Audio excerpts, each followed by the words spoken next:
Okay, so for problem number one, so dito sa problem number one natin, you have a trading account with a balance of $10,000. You want to open a SAU USD position with a risk of 1% of your account balance. So your trade plan is buy price mo 2068, stop loss 2058, target is 2098. What is the lot size you will use to open a trade? Then how much will be your profit and how much will be your loss in this trade? So assume there is no broker commission swap and etc. So dun lang tayo sa mag-focus tayo dun sa lot size tapos sa profit and wala na yung commission. So para at least meron tayong rough estimate. Ito kasi rough estimate lang naman gagawin natin, hindi talaga exactly ano yung exact price. So what is the lot size? So yung lot size na dapat gagamitin natin is 0.10.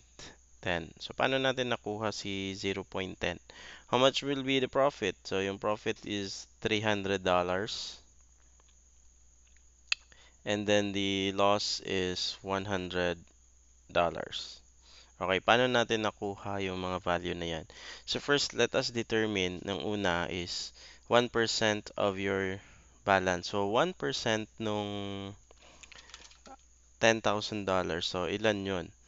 So times natin. $10,000 times 0.1.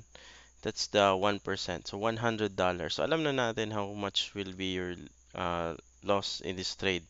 So 100 yan, $100.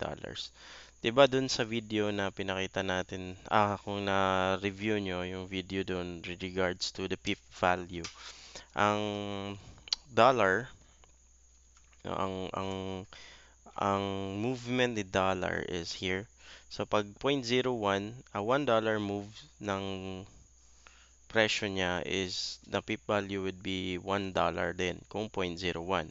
Kung nasa 0.10 ka, nasa $10 yung movement niya per dollar.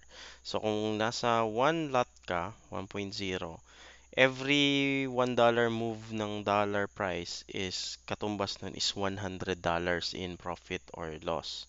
So sa data na to, makikita natin na if you open a 0.01, so sample ha, 0.01. Di ba ang per dollar movement nun is $1 din? Okay. So sample natin, 0.01 inopen natin. So 2068 papuntang 2058. Ilan yan? Yung stop loss na yan. That is 10. Di ba? 68 minus 58 is 10. So 10 movements yon. So if 0.01 ang inopen natin, yung 10 na yan, magkano yon in profit or loss? So, $10 din. Yung risk natin is 100. Diba? So, obviously, dun tayo sa 0.10. Okay? Bakit? Kasi sa 10 na movement niyan, that is equivalent to $100. Nakuha natin. So, how much will be your profit? So, tingnan natin sa buy price, tapos dito sa target profit, that the difference is 30. Okay, sa 30 na movement, kung 0.10, that is $300. So, yun pala yung mga sagot. 0.10, 300, 100. So, ano ba yung proper procedure nito? Kung paano natin tawag nito, i-compute siya. So, first off, kung sa risk mo, tingnan mo muna kung nasaan yung buy price mo, and then your target profit or stop loss. So, sa buy price, i-minus mo dun sa stop loss mo, makukuha mo yung difference nila. So, which is 10. So, meaning nun, meron kang 10. Ito yung allowance mo, $10 na move price difference nila. And then, tingnan mo yung pip value ni gold na 0.10, then 1 lot is, per 1 nun is $100. Okay. Dito naman, 0.10, ang 1 nun is 10, and dito, piso. So, pag nag-open pala ako ng 0.01, kada $1 na move, piso, $1 lang yung, ano pala, $1 yung change niya. So, kung 0.10 naman, $10. Ngayon, alam natin na 10 yung movement niya. Paano kaya maging 100 yung 10 movement na yun. Anong i-open ko na position? So, ganun yung itatanong nyo sa sarili nyo.